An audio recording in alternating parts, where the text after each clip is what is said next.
నమస్తే, welcome to our channel. నేను మీ రామ్.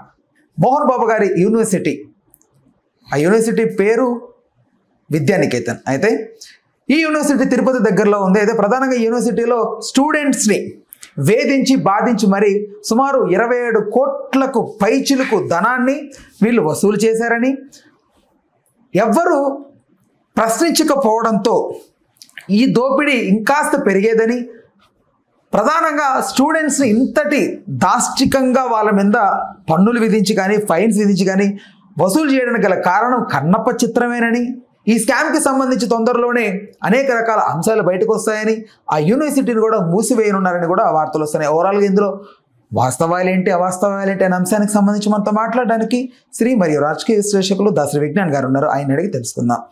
నమస్తే అన్న. నమస్తే. సో ఇందులో వాస్తవాలేంటి అవాస్తవాలేంటి, పిల్లల్ని పీడించుకో తింటున్నారనేది ప్రధానంగా వస్తున్న వార్త. 1992 నుంచి కంది కదా శ్రీ విద్యానికేతన్ కట్టుకున్నారు. మెల్లిమెల్లిగా పెరిగింది అది, విస్తరించి అటు ఇంజనీరింగ్లోను, ఇటు నర్సింగ్లోను, అటు మెడికల్లోను, అందులోను మీడియా అండ్ ఆర్ట్స్లోను, సైన్స్ ఆర్ట్స్ అన్నీ విస్తరించి అంత అయింది. ఇప్పుడు ఆ క్రమంలో పెద్ద యూనివర్సిటీ అయిపోయింది. ఎప్పటి నుంచో కనీసం 1992 మంది ఎందుకన్నానంటే ఇప్పటి వరకు ఎన్ని బ్యాచ్లు వెళ్ళుంటాయి ఇందులో నుంచి బయటికి? లక్షల మంది. ఆ లక్షల మంది పేరెంట్స్ కూడా ఉంటారు కదా. ఓకేనా, చదివిన వాళ్ళు 1,00,000 అనుకుందాం. లక్షే. ఈ లక్షకి 1,00,000 డాడీలు, 1,00,000 మమ్మీలు, లేదా 1,00,000 గార్డియన్స్ కూడా ఉంటారు. ఆ 1,00,000లో కొంతమంది అనాథలు కూడా ఉంటారు. వాటెవర్. ఏ ఒక్కడు బయటకు వచ్చి చెప్పాడా మాకు ఇంట్లో అన్యాయం జరిగింది, అక్రమం జరిగింది, నన్ను గొంతు పిసికాడండి, ఇస్తావా సస్తావా అని, నేను ఇచ్చేసాను, మొత్తం జేబులో ఉన్నాయండి, మోహన్ బాబు ఇక్కడ గన్ను పెట్టి ఫీజు డబ్బులు అక్కడ పెట్టు అన్నాడండి, నేను అయ్యో తీసుకెళ్ళి సార్ అని ఇచ్చానండి, ఎవడన్నా చెప్పాడా? అంటే ఇన్ని రోజులు సంస్థకు భయపడి ఎన్ని సంవత్సరాలు భయపడి కామ్గా ఉంటారమ్మా? ఇప్పుడు 1992 నుంచి ఒకటి దగ్గర తీసుకోవట్లేదు, అందరి దగ్గర దోచేసుకుంటున్నారు కదా. వాళ్ళందరూ సంవత్సరాల తర్వాత మారుతూ ఉంటారు కదా. మారుతారు. అదే మారినోడల్లా కూడా చెప్పాలి కదా. ఇప్పుడు వాడు దోచుకుంటే ఈ సంవత్సరం చదువుతాడు, వచ్చే సంవత్సరం ఇంకో స్కూల్లో జాయిన్ అవుతాడు కదా. దానికి స్ట్రిక్ట్ గా రూల్స్ పెట్టి ఈ కాలేజ్లో ఉంటాడు, వచ్చే సంవత్సరం ఇంకో. సరే ఎంత స్ట్రిక్ట్ గా చేసినా 4 ఏళ్ళు బీటెక్ చదివిన తర్వాత పోతాడు. 40 ఏళ్ళు నువ్వు బీటెక్ ఇక్కడే చెయ్యాలని రూల్ లేదు కదా. వెళ్తావుగా. 4 ఏళ్ళు నన్ను ఎంత వేధించారంటే చెప్పవా మరి? దెన్ అంటే ఇక్కడ రూల్స్ ఎలాగే ఉంటాయేమో, ఇక్కడ స్ట్రిక్ట్ గా అంటే మోహన్ బాబు గారు అంటే స్ట్రిక్ట్, కాలేజ్ ఇంకా స్ట్రిక్ట్, సో వీరందరూ కూడా క్రమశిక్షణ ఉండడం. తెలిసే జాయిన్ అయ్యావుగా, అయినా సరే చెప్పలేదుగా ఎవరికి. ఎవరు చెప్పారు మా బయటకు వచ్చి ఇక్కడ అన్యాయాలు అక్రమాలు జరుగుతున్నాయని? ఇప్పుడు విషయం ఏంటంటే అంబానీ గురించి అందరికీ తెలుసు. ఓకేనా, అంబానీలో అక్రమాలు జరుగుతున్నాయి, ప్రభుత్వంతో కుమ్మక్క అయిపోయి అసలు జియోనే పెద్ద మోసం, చాలా కథలు వచ్చాయి. అవునా? ఎవడు పట్టించుకోలే. అంబానీలానే ఉన్నాడు, ఇంకా కొత్త వ్యాపారాలు చేస్తానే ఉన్నాడు. అనంత్ వచ్చి బయటికి, మనం పెళ్లి చేసుకున్న ఆయన బయటకు వచ్చి మా నాన్న పెద్ద అక్రమదారుడు, జియోలో ఎన్ని మోసాలు ఉన్నాయో తెలుసా అని చెప్పాడా అనుకో, చూస్తావుగా, ఒక అన్నయ్యాలిగా తప్పకుండా. 100%. ఇక్కడ జరిగింది అదే. నీ ఇంటి నుంచే ఒక మనిషి వచ్చేసి అన్యాయం అక్రమం అని చెప్పేసరికి అయ్యో పిల్లలకు అన్యాయం అంటే ఫస్ట్ ఎవరు వస్తారు? స్టూడెంట్ యూనియన్ లీడర్లు వస్తారు. వాళ్ళ డ్యూటీ ఏంటి? ఎవరికి అన్యాయం జరగొద్దు. జరిగిందని వాళ్ళ ఇంటి మనిషి చెప్తున్నాడు కాబట్టి అథెంటిక్ రీజన్, సో వచ్చారు. వీళ్ళ డిమాండ్ ఏంటి? అసలు నిజంగా ఏం జరుగుతుందో మాకు చెప్పండి అంటే వాళ్ళు నీకెందుకు చెప్తారు? చెప్పరు. నువ్వు విద్యా కమిషన్ని ఒత్తిడి చేస్తావు, మాకు తేల్చండి అని. ఎవరు చెప్పట్లేదు, అటు వాళ్ళు చెప్పట్లేదు, ఇటు వీళ్ళు చెప్పట్లా. ఇక్కడ వీళ్ళు వార్తలు వస్తున్నాయి. నిజంగా వాళ్ళకి అన్యాయం జరుగుతుంది అంటారా? మాకు తెలుసుకోవాలని ఉంది, ఎందుకంటే మేము యూనియన్ లీడర్లు, మా డ్యూటీ అది. మీరు చెప్పండి అంటే విద్యా కమిషన్ అనేది ఒక కాంపిటెన్స్, అది ఏందో తేల్చండి అని పంపిస్తుంది. ఆ వచ్చిన వాళ్ళకి డోర్లు వేసేసి మీరు రావడానికి వీలు లేదు అని ఎవరు అనలేదు. వచ్చారు, లోపలికి వచ్చారు, హ్యాపీగా అన్నీ చూశారు. మా పిల్లలు ఎందుకు ఇక్కడ వేయలేదా అని అనిపించింది వాళ్ళకి, మేమెందుకు ఇక్కడ చదవలేదా అని అనిపించింది వాళ్ళకి. అన్నీ చూసిన తర్వాత ఏమీ లేవండి కోర్టుకి సమర్పిస్తే కోర్టు స్టే విధించింది దాని మీద, ఇంకో చూద్దామని. అంతే, యూనివర్సిటీ లైసెన్స్ రద్దు, ఇంకేదో చేసి అసలు సంస్థ తాళం వేసేసి ఇక మోహన్ బాబు లేడు, ఎవరు లేరు, ఇప్పుడే కూలగొట్టేసి బుల్డోజర్ చూడు అది ఇష్టం ఉన్నాడా అని వెళ్తుంది. ఎవరు లేరు మా. ఈ రకంగా ఏవేవో చేసేసి పిచ్చి కథనాలను చేసేసి ఓ పుర్రెని అడిదిప్పి చూపించినట్టుగా ఇప్పుడే బుల్డోజర్లు వెళ్ళి దాన్ని కూల్ చేస్తున్నాయి అన్నట్టుగా వార్తలు రాస్తున్నారు. ఏవేవో సర్టిఫికేట్లు చూపిస్తున్నారు, అన్ని కోట్ల జరిమానా, ఇన్ని కోట్ల జరిమానా అని చెప్పేసి. జరిమానా కాదు, 26 CRకి లెక్క చెప్తాను నేను ఇప్పుడు. ఫీ రియంబర్స్మెంట్ అనేది గవర్నమెంటే తెచ్చింది 2022.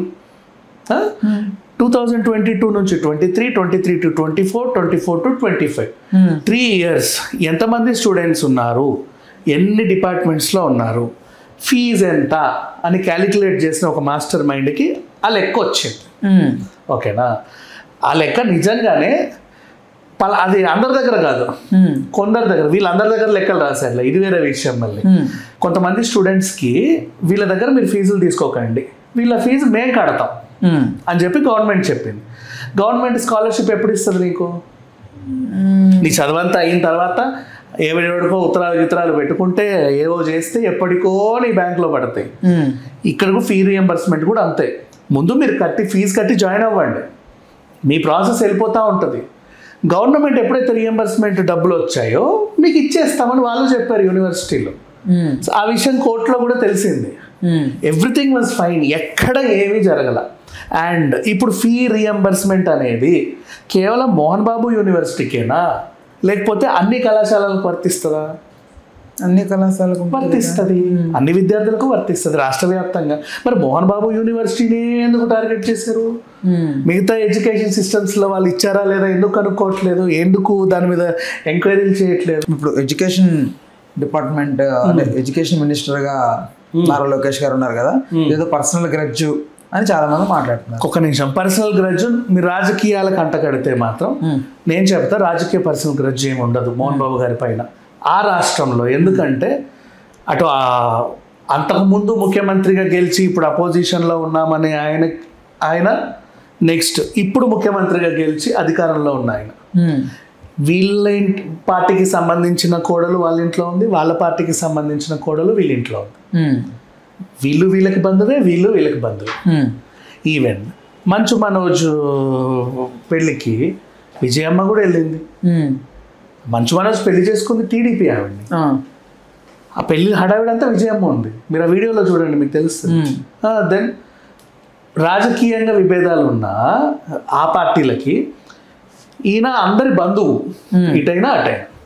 సో ఈయన మీద రాజకీయ కక్ష సాధింపు అయితే ఉండదు. ఈవెన్ పోనీ సెంట్రల్ నుంచి మోడీ గారు ఏమన్నా, మోడీ గారు పిలిచారు ఇంటికి, వెళ్ళారు తెలుసా? వెళ్ళాడు కూడా. సో కూటమిలో అటు ప్రాబ్లం లేదు, ఇటు కూడా ప్రాబ్లం. అంటే గతంలో చంద్రబాబు గారిని హెరిటేజ్ విషయంలో ఆయన చెప్పిన దాంట్లో తప్పేం లేదు. యాక్చువల్లీ ఈ అడ్డగాడిదలకు తెలియదు, ఇప్పుడు వచ్చే వాగే వాళ్ళకి. బాబు గారిని అడిగినా చెప్తారు చాలా హ్యాపీగా. ఏదైనా స్టార్ట్ చేసేటప్పుడు స్టార్ట్అప్ టైంలో మన ఇద్దరం కలిసి నలుగురం కలిసి ముందుకు వెళ్తాం.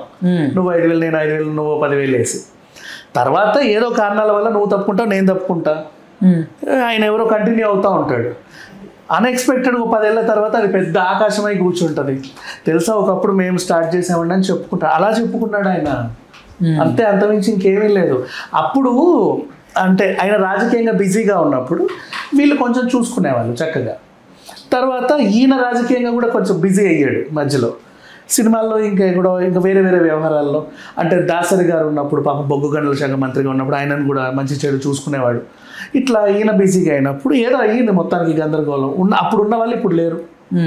కానీ చంద్రబాబు నాయుడు గారు ఒకరే బాగా డెవలప్ చేసి తర్వాత బ్రాహ్మణిని దానికి చూసుకోమని చెప్పితే ఆవిడ అవార్డు తెచ్చింది. తెలుసా, ఒక అవార్డు వచ్చింది హెరిటేజ్కి. ఒకటే ఇంకా చాలా అవార్డ్స్ వచ్చాయి, మంచి మంచి అవార్డ్స్ వచ్చాయి. వాళ్ళ ప్రోడక్ట్ మీద కూడా అసలు కంప్లైంట్స్ ఏం లేవు.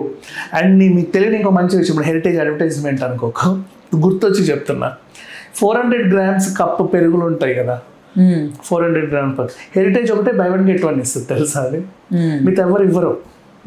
ఏంటో అట్లా ఆ type of attracting. And heritage ఉన్న ప్రోడక్ట్స్ కూడా కంప్లైంట్స్లో మంచి బాగుంటుంది, మంచి కమర్షియల్ స్టాండర్డ్లో దానికి మార్కెట్లో ఉన్న పోటీని తట్టుకుంటూ వెళ్తుంది. సరే, ఆ వ్యవహారం పక్కన పెట్టేస్తే, ఎవడో అంటే అక్కడి వరకే అక్కట్టు విని దాన్ని వైరల్ చేసి మోహన్ బాబు మీద దుమ్మెత్తిపోయడం, సౌందర్య గారు ఈయననే చంపేశాడు, చావు కారణం ఈయన ఆస్తులను దోచేశాడు, దాసరి నారాయణరావు గారు ఆస్తులన్నీ దోచేశాడు. ఏంటో ఆయన మీదనే ఎందుకు ఇన్ని వస్తాయో తెలియదు, బట్ ఎప్పుడు ఉంటాయి. పైగా ఏ వార్తలు లేని టైంలో ఈ ఫ్యామిలీలోనే వీళ్ళే కొట్లాడుకునే వార్తలు. మెయిన్గా మెయింటెనెన్స్ అంతా కూడా మోహన్ బాబు గారికి ఎప్పటి నుంచో ఆయన చేతుకున్న పగ్గాలన్నీ కూడా విష్ణు చేతికి వచ్చాయి. విష్ణు అతనితో ఉన్నటువంటి పర్సనల్ కదా, అక్కడికే వస్తున్నా. ఆ మేనేజర్ దగ్గర రావడం, మేనేజరు విష్ణు కలిసి కన్నప్ప చిత్రానికి డబ్బులు ఎక్కడి నుంచి తెచ్చారు అసలు ఎక్కడ ఏంటి ఇన్ని లాసులు అయ్యే సినిమాలు సొంత ప్రొడక్షన్లో కన్నప్ప ఎక్కడి నుంచి పెడుతున్నారు అన్న టైంలో వీళ్ళందరూ ఫీజులు తీసుకుని పెట్టారు అనేది ఒక వార్త. వీళ్ళందరూ ఇప్పుడు ఫీజు అమౌంట్ ఎంత? ఫీజు కాదు, ఈ ఎక్స్ట్రా పన్ను వాట్ ఎవర్, ఈ 3 ఏళ్ళుగా వీళ్ళు వసూలు చేసిన ఎంత అమౌంట్ వీళ్ళు తేల్చిన 26 year. కన్నప్పకి పెట్టింది ఎంత? అది ఓకే, వాళ్ళంటే ఒక 50 years పైన ఆగుతాడు. అవన్నీ చెప్పకు, వినడానికే అసహ్యంగా ఉంటుంది. నీకు టై లేదు, నువ్వు ఒక 100 rupees కట్టాలి. షూ లేదు, ఒక 200 కట్టాలి, ఖచ్చితంగా కట్టాలి. అన్ని స్కూళ్ళల్లో ఉంటుంది. నేను సమర్థిస్తా డిసిప్లిన్ కి మారు పేరు మోహన్ బాబు గారు అంటారు. షూటింగ్ లో కూడా టైంకి రావాలి, లేదంటే ఆ రోజు నీకు షూట్ లేదు, నీ బదులు ఇంకొకరిని పెట్టుకుంటా. అది నీకు అవమానం అని నువ్వు ఫీల్ అయితే నాకు నష్టమేం లేదు, బట్ మాకు డిసిప్లిన్ కావాలి. ఆయన డిసిప్లిన్గా పెరిగాడు, డిసిప్లిన్కే పెద్దపీట వేస్తాడు. సరే, ఇప్పుడు అన్ని స్కూల్స్లో జరిగే దోపిడీ మాట్లాడదాం. దోపిడీ, మా బస్సే ఎక్కాలి, మా దగ్గరే యూనిఫామ్ కొనాలి, మా దగ్గరే పుస్తకాలు కొనాలి, ఫుడ్ కూడా మా దగ్గరే తినాలి. లైక్ మోహన్ బాబు క్యాంటీన్ లాగా ఇప్పుడు విద్యానికేతన్ మీరు క్యాంటీన్ ఇంటికాడ నుంచి ఫుడ్ తెచ్చుకోకూడదు, ఖచ్చితంగా మా దగ్గర తినాలి. కాదా? ఈ 4 చెప్పా కదా, ఈ 4 అంశాలు చెప్పా. ఈ 4 దోపిడీయా కాదా? దోపిడీ అదైనప్పుడు ఇది కూడా దోపిడీయే. నేను అనేది నీకు వినలా. ఓకే, దోపిడీ అనుకుందాం. బస్సు మాదే ఎక్కాలి, దోపిడా కాదా? దోపిడే.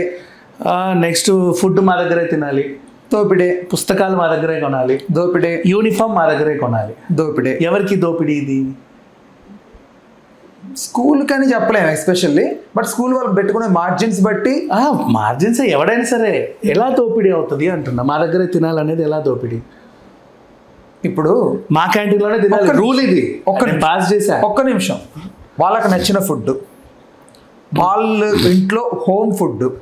ఇప్పుడు క్యాంటీన్లో 100 మందికి వండే ఫుడ్ ప్యూర్ క్వాలిటీగా ఇంట్లో వండుకునే ఫుడ్ లాగా అయితే ఉండదని ఎలా చెప్తా? శాంపిల్స్ ఏమన్నా తిన్నావా? ఎప్పుడైనా టెస్ట్ చేసావా? 100% ఇంట్లో అసలు చెప్పకూడదు. అలా క్వాలిటీ విషయంలో మాట్లాడకూడదు ఎప్పుడు ఎవరి దగ్గర. అది క్వాలిటీ విషయంలో మనం చూడకుండా, రుచి చూడకుండా, కన్నారా చూడకుండా మాట్లాడకూడదు. సరే, పిల్లలకి తల్లి ఇంట్లో కుక్ చేసి పెడితేనే వాళ్ళకి ఎంత హ్యాపీగా ఉంటది, ఓకే, తినాలి అనేది ఉంటది. వాళ్ళకి నచ్చిన ఫుడ్ వాళ్ళు ఏదైనా వండుకుంటారు, ఓకే, ఇంట్లో వండుకుని పంపిస్తారు.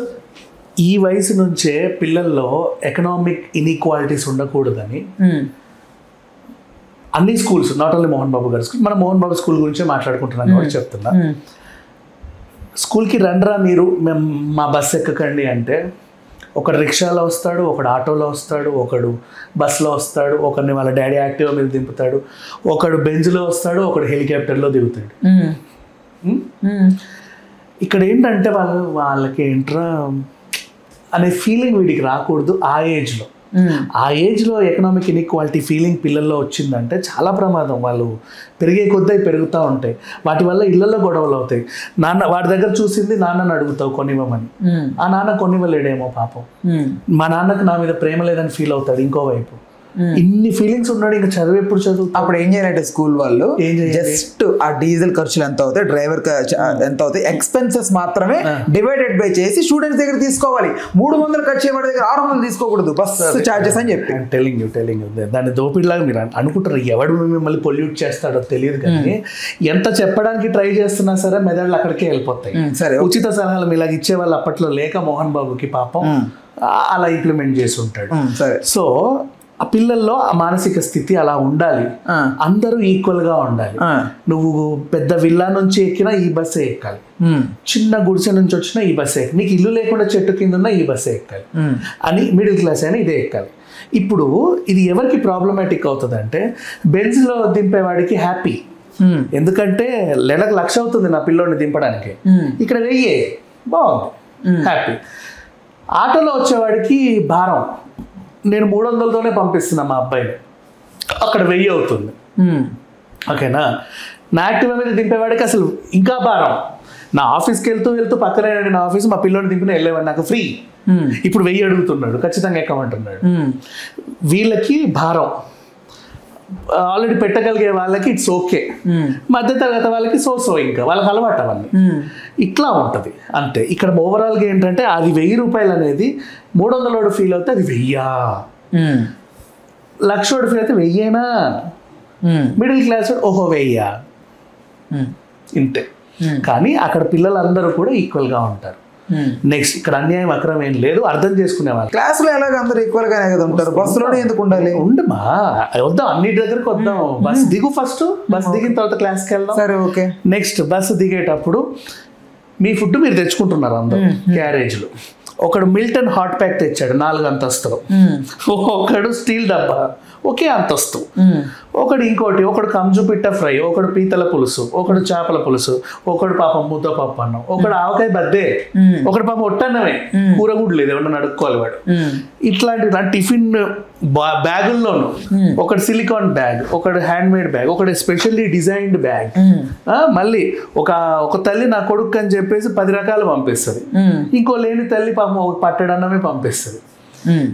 తినేటప్పుడు కూడా వాళ్ళకి ఏంట్రా వాళ్ళ డాడీ అన్నీ ఇస్తాడు, అమ్మ నాకు కూడా అది తీసి పెట్టమని ఇంటికి వెళ్ళి మళ్ళీ ఆ ఫీలింగ్ వాళ్ళు అప్పటి నుంచి కలిగి ఆ ఇంట్లో నాకు ప్రేమ లేదనే ఫీలింగ్కి వాళ్ళు ఎదిగి ఇవన్నీ అవ్వకుండా ఉండండి అంటే ఇక్కడికి వస్తే నేను పెడతా అందరికీ ఫుడ్, ఓకేనా? నువ్వు కంజు పిట్ట ఇంటికి వెళ్ళి తిను, ఇక్కడ మాత్రం నేను పెట్టేదే తిను. నీకు అందరికీ నేను కంజు పెడితే అందరికీ కంజే పెడతా, మటన్ ఫ్రై పెడతా అందరికి మటన్ ఫ్రై పెడతా, ముద్దపప్పు పెడతా అందరూ ముద్దపప్పే పెడతా. నెక్స్ట్ మరి ఇది ఇనిషియేటివ్ నేను తీసుకున్నప్పుడు దీంట్లో మళ్ళీ గొడవలు రావద్దు. నా పిల్లోడు వాంతు చేసుకున్నాడు, నా పిల్లోడికి ఏదో అయ్యింది, విరోచనాలు అయ్యాయి, నువ్వేం పెట్టావని. దానికి తోడు ఒక న్యూట్రిషన్ని పెట్టుకుంటారు వాళ్ళు. వాళ్ళ డ్యూటీ ఏంటంటే టైంకి ఆ రోజు మెనూని ప్రిపేర్ చేయడం, అందించడం, క్వాలిటీ బాగుందా చెక్ చేయడం, పిల్లలందరికీ పెట్టడం, అందరు తిన్న తర్వాత వెళ్ళడం. ఇలాంటి systems not only Mohan Babu school, అన్ని స్కూల్స్లో ఇంటర్నేషనల్ స్కూల్స్ ఎవడెవడైతే ఫుడ్ పెడుతున్నాడో వాళ్ళందరి దగ్గర ఇవే ఉంటాయి. ఐ యాక్సెప్ట్ దట్ అమ్మా. అండ్ దాంట్లో అంతమందికి పెడుతున్నాడు అంటే బల్లి వేసాడా, ఎలకేసాడా, అవన్నీ వేసాడా? నో, ఎప్పుడు నెగిటివ్కి వెళ్ళకండి. నెగిటివ్ కాదు ఇక్కడ నా ప్రాబ్లం. నేను అడుగుతోంది ఏంటంటే 100% మీరు ఓకే, మీరు యూనిఫామ్లో అంటున్నారు, బస్ అంటున్నారు, యాక్సెప్టబుల్. కానీ నేనేమంటున్నానంటే మీరు బస్ అన్నప్పుడు ఇందాక ఏదైతే ఎగ్జాంపుల్ చెప్పాను అలాగే క్యాంటీన్ దగ్గరకు వచ్చి ఫుడ్ పెడుతున్నప్పుడు జస్ట్ ఫర్ ఎక్స్పెన్సెస్ అవుతున్న దానికే చార్జ్ చేస్తున్నారా, లేదా దాని బిజినెస్ మాడ్యూల్ ఎక్స్ట్రా చార్జ్ చేస్తున్నారు? అవన్నీ సెకండరీ మా. ఫస్ట్ ప్రాబ్లమ్ ని విందాం, ఎంత చార్జ్ చేస్తున్నారో నెక్స్ట్ మాట్లాడుకుందాం. ఫస్ట్ ప్రాబ్లం దగ్గరికే వద్దాం. ఇప్పుడు కూడా చెప్తున్నా, 5 అంతస్తుల క్యారేజ్ పంపేవాడికి వాడు చార్జ్ చేసేది ఇట్స్ ఓకే, పర్వాలేదు. మళ్ళీ ఆవకాయ బత్త పంపేవాడికి అది ఎక్కువే. దీంట్లో మాట్లాడుకున్నా కూడా ఆ ఎక్స్పెన్స్ అనేది మనుషుల స్టేటస్ ని బట్టి ఉంటుంది, వీళ్ళు కలెక్ట్ చేసే దాన్ని బట్టి ఉండదు. ఎక్కడైనా సరే గుర్తుపెట్టుకో, ఇప్పుడు ఒక రెస్టారెంట్లో 300కి మీల్స్ పెట్టాడు అంటే 100 రూపాయలకి తినేవాడికి ఇది భారం, ఓకేనా? 1000 రూపాయలకి తినేవాడికి ఓకే, మిడిల్ క్లాస్ వాడికి యాక్సెప్టబుల్. అలాగే ఉంటుంది. అంతేగాని ఈ 300 కరెక్ట్గా వంకాయకి కిలో వంకాయకి 20 రూపాయలు అయితే నువ్వు వంకాయ కూరమని అంతకెందుకు అమ్మావు ఇంతకెందుకు అమ్మని అనకూడదు. చాలా తప్పది బయట. మన మైండ్ సెట్ అంతే. వాడు పెట్టిన కాన్సెప్ట్ని మెచ్చుకోవాలి ఫస్ట్. అందరు ఈక్వల్గా ఉండడం అనేది ఆ కాన్సెప్ట్ ఉద్దేశమే, కానీ అందరినీ దోచుకోవాలనేది కాన్సెప్ట్ ఉద్దేశం కాదు. దోచుకుంటే ఎంతన్నా దోచుకుంటాడు, వాళ్ళ ఇష్టం అది. దోచుకున్నా కూడా తప్పు లేదు, ఎందుకంటే వాళ్ళ బ్రాండ్ అది. ఆ ఆలోచన నీకు ఇవ్వడమే చాలా గ్రేట్, నీ కొడుకుని అలా తయారు చేయడమే చాలా గ్రేట్. అది మ్యాటర్. నెక్స్ట్ బస్ అయిపోయింది, ఇదైపోయింది, యూనిఫామ్కి వెళ్దాం. మా దగ్గర యూనిఫామ్ తీసుకోవాలి, ఓకేనా? ఎందుకంటే మళ్ళీ లెనిన్ ఫ్యాబ్రిక్లు ఇంకేవో ఫ్యాబ్రిక్లు జారా గీరా కొనేవాడికి 1500 అవుతుంది. ఇక్కడ వీడు 1000కి ఇస్తే వాడికి హ్యాపీ. మిడిల్ క్లాస్ వాడికి 1000 అవుతుంది, 1000కి ఇస్తే హ్యాపీ. పూరోడు నైలానో లేకపోతే ఇంకేదో పాలిస్టర్ ఏదో కొంటాడు, 300 అయిపోతుంది విత్ స్టిచ్చింగ్. వాడికి ఇది భారం. దోచేసుకుంటున్నారండి అని వీడు అంటాడు, బాగానే ఇస్తున్నారు కదా అని వాడు అంటాడు, ఇట్స్ ఓకే అని వీడు వెళ్తాడు. ఇలా ఉంటుంది, అర్థమైందా? అంతకు మించి ఉండదు. But concept is acceptable. వీళ్ళు అందరికీ సమానంగా ఒక ఫ్యాబ్రిక్ తెస్తారు, అదే ఫ్యాబ్రిక్ అందరు పిల్లలు కుట్టించుకుంటారు సైజులు బట్టి. కలర్లు కూడా అలాగే ఉంటాయి. అండ్ యూనిఫామ్లో నేను ఇదే సమర్థిస్తాను, ఎందుకంటే మీకు వదిలేశారనుకో, బ్లూ చొక్కా వేసుకురమ్మంటే ఒక్కొక్కడు ఒక రకమైన బ్లూ వేసుకొస్తాడు. అన్ని రకాల బ్లూలో ఉంటాయన్న విషయం ఎవరికి తెలియదు నిజంగా, వీళ్ళు చెప్పేంత వరకు. వైట్లో అన్ని షేడ్లు, రెడ్లో అన్ని షేడ్లు, వీళ్ళు ఇస్తే ఆ గొడవ ఉండదు, చాలా హ్యాపీగా వెళ్ళిపోతుంది. నెక్స్ట్ ఈవెన్ యాక్సెసరీస్, పోనీ బూట్లన్నా మమ్మల్ని తెమ్మంటారు, అది కూడా మీరే ఇస్తారంటే వాళ్ళే ఇస్తారు. నిన్ను బూట్లు కొనుక్కోమంటే నీ కొడుక్కి నువ్వు స్కెచెస్ కొనిస్తావు, ఆడి కొడుకు వుడ్లాండ్ కొనిస్తాడు, ఇంకోడేమో పాపం ఏదో 250 షూ నార్మల్ది కొనిస్తాడు. సాక్స్లోనూ లగ్జరీ చూపించుకుంటారు వదిలేస్తే మనుషుల్ని. నోట్బుక్స్ ఇక్కడే ఎందుకు కొనాలి అంటే హోంవర్క్ రాయండి ఇక్కడ పెట్టండి అంటే ఒక్కొక్క బుక్ ఒక్కొక్క షేపులో ఒక్కొక్క సైజులో ఒక్కొక్క డిజైన్లో ఉంటుంది. అదే వాడు ఇచ్చాడు అనుకో అందరి బుక్లు ఒకలానే ఉంటాయి. నథింగ్ బట్ స్కూల్లో ఎందుకు ఇవన్నీ ఇంప్లిమెంట్ చేస్తారు మా దగ్గరే అంటే ఎకనామిక్ ఇన్ఈక్వాలిటీస్ పిల్లల్లో అప్పటి నుంచే ఉండకుండా అలా అలా అలా పెంచుతారు. 10th వాడు అర్థం చేసుకుంటాడు మనకి గొప్ప భేద అనేది ఉండొద్దు. అక్బరు నా ఫ్రెండే, యాదగిరి నా ఫ్రెండే, మహేష్ నా ఫ్రెండే, జిలేబీ నా ఫ్రెండే, నేను నా ఫ్రెండే. వాళ్ళ ఇళ్ళకి వీళ్ళు వెళ్తారు. గొప్ప భేద అనేది బయట ఎప్పుడైనా వాళ్ళ ఇంటికి వీళ్ళింటికి వాళ్ళు వస్తేనే, ఇక్కడ స్కూల్లో ఉండకూడదు. నెక్స్ట్ అలా 12th స్టాండర్డ్స్ ఇంకా మెచ్యూర్ అవుతారు, అప్పుడప్పుడే మెచ్యూరిటీ. నెక్స్ట్ అలా తీసుకెళ్తారు. సేమ్ ఇదే ఎడ్యుకేషన్ ఈ పుట్టపర్తిలో ఉంటుంది. విజయ్ దేవరకొండ అక్కడే చదివాడు, అందుకే అంత తెలివిగా ఉంటాడు. నెక్స్ట్ ఇంకా చాలామంది ఆల్మోస్ట్ ఏ స్కూల్లో అయితే ఫుడ్ పెడుతున్నారు ఇప్పుడు ఇంటర్నేషనల్ స్కూల్ లైక్ ఓక్ రిడ్జ్, గ్లెండేల్ అకాడమీ, వీళ్ళందరూ కూడా ఎందుకు ఇక్కడే అన్నీ చేసుకుంటారు అంటే పిల్లల్లో ఆ భావన ఉండకూడదు అని చూపించుకుంటాడు. ఒకప్పుడు వాడికి ఓ రోజు వస్తుంది వాడి లగ్జరీ చూపించుకోవడానికి, బర్త్డే వస్తుంది.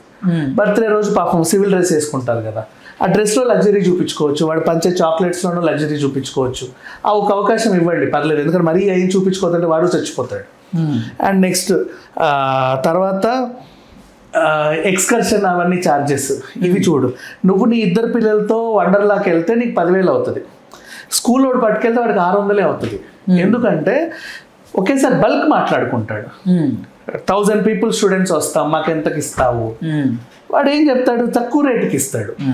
తక్కువ రేట్లో పిల్లలందరూ నీట్గా తీసుకెళ్తారు, నీట్గా తీసుకొస్తారు, కూర్చోబెట్టి వాడు ఎంజాయ్ చేస్తాడు ఒక రోజు.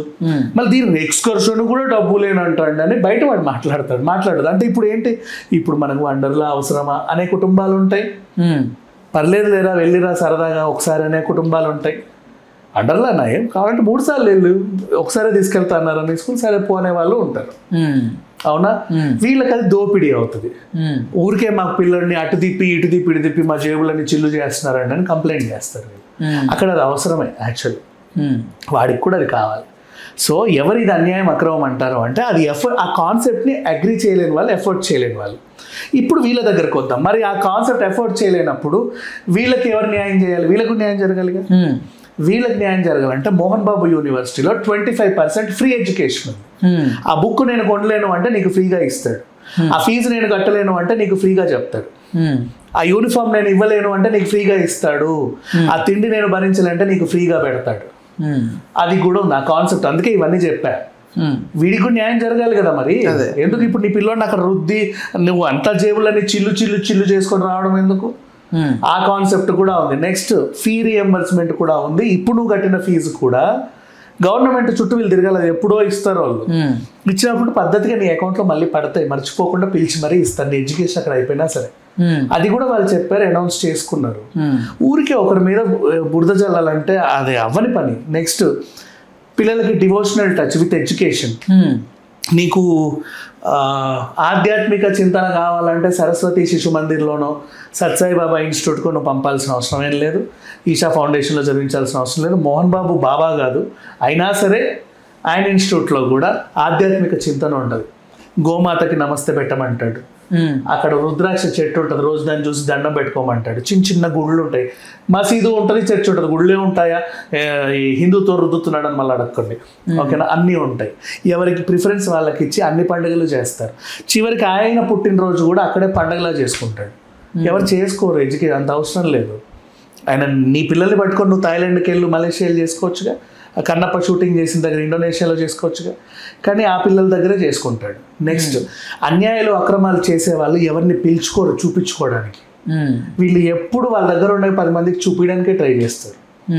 ఇల్లు అయినా సరే, హోమ్ టూర్ అయినా, లక్ష్మి అన్ని హోమ్ టూర్లు చేసింది, ఈయన కూడా దాని టూర్ చేపించాడు, అన్నీ చూపించాడు. నెక్స్ట్ పెద్ద వాళ్ళని పారిశ్రామికవేత్తలు సుబ్బరామిరెడ్డి లాంటి వాళ్ళని అందరినీ మంత్రుల్ని పిలుచుకుంటాడు, రండి మా ఇది చూడండి అని. తగిలితే డిష్ తగిలాలేమో కానీ అక్కడ ఏమి ఉండదు. అటు పిలుచుకోరు. అమ్మో వాడిని పిలిస్తే వాడు చాలా తెలివైనవాడు, మన గుట్టంతా తెలిసిపోతుంది అనేవాళ్ళు కాదు. ఇంకొక మంచి విషయం, నువ్వు ఎంఎస్ చేయాలంటే లండన్ వెళ్ళాలి, ఇది చేయాలంటే అటు వెళ్ళాలి ఇటు వెళ్ళాలి అనేది ఏం లేదు. ఫారిన్ ఎడ్యుకేషన్స్ కూడా నీకు ఇక్కడే ఉన్నాయి. ఎందుకంటే విష్ణు అప్పుడప్పుడు సరదాగా ఏ ఫారిన్ కంట్రీస్కి వెళ్ళినా కూడా అక్కడి ఎడ్యుకేషన్ సిస్టమ్స్ ఏమున్నాయో కనుక్కొని యూనివర్సిటీతో టైఅప్ చేయడానికి ట్రై చేశాడు. ఎక్కడ లేని ఎడ్యుకేషన్స్ కూడా ఇక్కడ ఉంది. అండ్ ఇప్పుడు కాస్త మోహన్ బాబు యూనివర్సిటీ పక్కకు జరిపేద్దాం. ఫీజు పలానా కాలేజీలో ఇంతే తీసుకోవాలి అని గవర్నమెంట్ ఎక్కడన్నా రూల్ పాస్ చేసిందా? ఏ కాలేజ్ అయినా ఇంటర్మీడియట్ ఫస్ట్ ఇయర్లో ఫీజు ఇంతే అని ఎవరైనా చెప్పారా? ఏ కాలేజ్ అయినా ఇంటర్మీడియట్ సెకండ్ ఇయర్ ఫీజు ఇంతే, బీటెక్ 4 years ఫీజు ఇంతే, first year second year third year fourth year ఎవరైనా చెప్పారా? రూల్ ఉందా? మీరు ఆ రూల్ పెట్టి ఎవరైనా దాన్ని ఉల్లంఘిస్తే ఈ టోల్ ఫ్రీ నెంబర్ ఫోన్ చేయండి అని చెప్పండి. సరే, నేను 17,000 అని చెప్పావు ఇంటర్ ఫస్ట్ ఇయర్కి, అక్కడికి వెళ్తే వాడు 35,000 తీసుకున్నాడు నా దగ్గర, డబల్ ఛార్జ్ చేస్తాడు. టోల్ ఫ్రీ నెంబర్ విద్యాశాఖ, కాల్ చేసి చెప్పు, వచ్చి పట్టుకుంటారు, చర్యలు తీసుకుంటారు. ఏముంది? ఆ రూలు లేదు. వీళ్ళు ఎంత ఫీజు ఛార్జ్ చేస్తే నీకెందుకు? నెక్స్ట్ ఇప్పుడు అదే అడుగుతున్నా, మోహన్ బాబు ఇందాక అడిగావు కదా అంతా బాధుతున్నారా అని, అక్కడికి వస్తున్నా. ఆ యూనిఫామ్ని 1000 కాదు 2,000కి అమ్ముతాడు, నీకేంటి ప్రాబ్లం? ఏంటి ప్రాబ్లం? ఫుడ్ 500 అవుతుంది, 1000కే పెడతాడు, ఏంటి నీ ప్రాబ్లం? నా బస్సు నిన్నంటే అదే ఆలోచించే వాళ్ళు అని. నెక్స్ట్ బస్సు, అవును పెట్రోల్ ఛార్జ్ ఇంతే, ఆ ఛార్జ్ ఇంతే, ఆయన బస్సు ఛార్జ్ అంతా ఆయన వసూలు చేస్తాడు, అయితే ఏంటి ప్రాబ్లం? ఏంటి? ఎందుకు అడుగుతావు నువ్వు? ఎందుకు చేయాలి అంటున్నాను. ఎందుకు చేయకూడదు? బిజినెస్ కాదు కదా అక్కడ. ఇప్పుడు ఒక సేవా దృక్పథంతో అందరూ ఈక్వల్ గా ఉండాలనుకున్న వ్యక్తి, అవును అంటే ఆయననే కాదు ఒక సంస్థ ఎవరైనా కానీ అనుకున్నప్పుడు ఓకే ఒక రూల్ పెడుతున్నారు అనేది, ఆ రూల్ కి సంబంధించి ఎఫెక్ట్ ఎవరు అవ్వకూడదు. నువ్వు నేను ఇంతే, నేను ఇదే, నా క్రమశిక్షణలో నేను దీనిలో ఇది కూడా చూసుకుంటాను అనుకోకూడదు కదా. నేను అవును అదే ఎక్కువ ఛార్జ్ చేశారని ఎవరు చెప్పారు ఫస్ట్? ఇప్పుడు అదే కదా, ఆ డబ్బులంతా కూడా ఇదే అంటున్నారు. ఏ డబ్బులు మా ఎవడన్నాడు? ఫీ గురించి మాట్లాడారు కరెక్టే, ఏ డబ్బుల గురించి ఎవడన్నాడు చెప్పు? ఇప్పుడు ఏదైతే ఫైన్ రూపంలో వాడెవడో చెప్పు, మా పేరు చెప్పు, నేను వాడు వీడని అంట, వాడెవడో చెప్పు, ఒక్కడు చెప్పు నాకు. ఫ్యామిలీ కౌన్సిల్ ఎవరైతే ఉంటారో ఫ్యామిలీ పర్సన్ వీళ్ళందరూ వెళ్ళి మా బిడ్డల్ని ఇట్లా అడుగుతున్నారంట అండి. ఎవరు? ఫ్యామిలీ పేరెంట్స్ అసోసియేషన్ అని ఎవడో ఒక కంపెనీ పెట్టి మేము ఎంక్వైరీ చేసాము, సర్వే చేసాము, మాకు ఇన్ని కంప్లైంట్స్ వచ్చాయని చెప్పాడు. మరి ఆ కంప్లైంట్ చేసిన వాళ్ళందరూ గుట్టు చప్పుడుగా మాకు ఇలా జరిగిందండి అని మీకే చెప్పాడు. మరి బయట ఎందుకు చెప్పట్లేదు? అంత జరిగినప్పుడు పిల్లల జీవితం నాశనం అవుద్దనా? ఎక్కడ పిల్లల జీవితం నాశనం అవుతుంది? తీసుకెళ్ళి ఇంకో దగ్గర పడే, ఇక్కడ ఉంటే నాశనం అయినప్పుడు వాడు అక్కడే చదవాలి, రూల్ ఏం లేదు కదా. ఏమన్నా బాండ్ ఇచ్చుకున్నారా మీ పిల్లోడు పెరిగేంత వరకు ఇక్కడే ఉండాలి అని? అంటే సర్టిఫికేట్లు లాస్ట్ లో ఇవ్వకుండా ఇష్యూస్ చేస్తారని కొంచెం కోర్టుకి ఎక్కువ ఎందుకు ఇవ్వడం? 4 దగ్గర నీ సర్టిఫికేట్ నీకు ఇప్పిస్తారు, అయినా సరే నీకు దగ్గర ఉంది. అయినా మీడియాకి రా, ఇప్పుడు సపోర్ట్ చేసే మీడియాలన్నీ నీకు సపోర్ట్ చేస్తారు. వాళ్ళ కొడుకు దగ్గరికి వెళ్ళు, మీ డాడీ ప్లేస్ నీకు సపోర్ట్ గానే ఉంటాడు అబ్బాయి కూడా. మరి ఇంకేంటి ప్రాబ్లం ఏంటి? ఎవడు ఏమి చెప్పలా, కావాలని చేసే బురద వేషాలు ఇవన్నీ. ఆ ఫుడ్ కి ఎంత ఛార్జ్ అవుతుందో అంతే ఉంటది, ఎక్కువ ఏం దొబ్బరు. అర్థమైందా? పైగా అదేంటిది 25% ఫ్రీగా పెడుతున్నారు వాళ్ళు. అది రూలు 1992 వాళ్ళు విద్యా సంస్థ స్థాపించినప్పటి నుంచి. నువ్వు ఎంత దోచుకున్నాడో లెక్కలేసావు కదా 3 ఏళ్లలో. ఆయన ఎంత పంచాడో లెక్కలు చెప్పు ఒకసారి.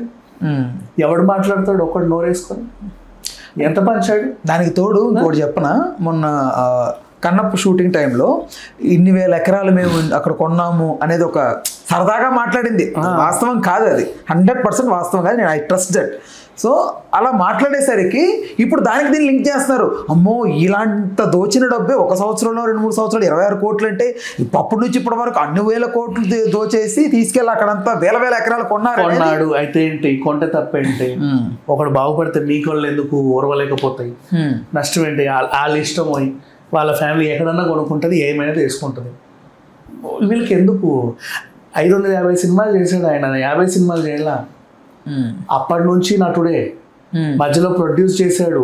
మీకు 4 ఫ్లాపులు కనిపిస్తాయి, 4 హిట్లు కనబడవా?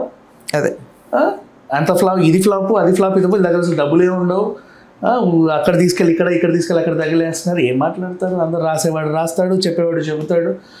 కనీసం చూసే వాళ్ళకి ఉంటే ఎవడు మాట్లాడు. ప్రతిదానికి ఒక లెక్క ఉంటుంది. ఆయన చేసే సేవని గురించి ఎందుకు ఎవరు మాట్లాడట్లేదు ఏంటి ఇప్పటి వరకు?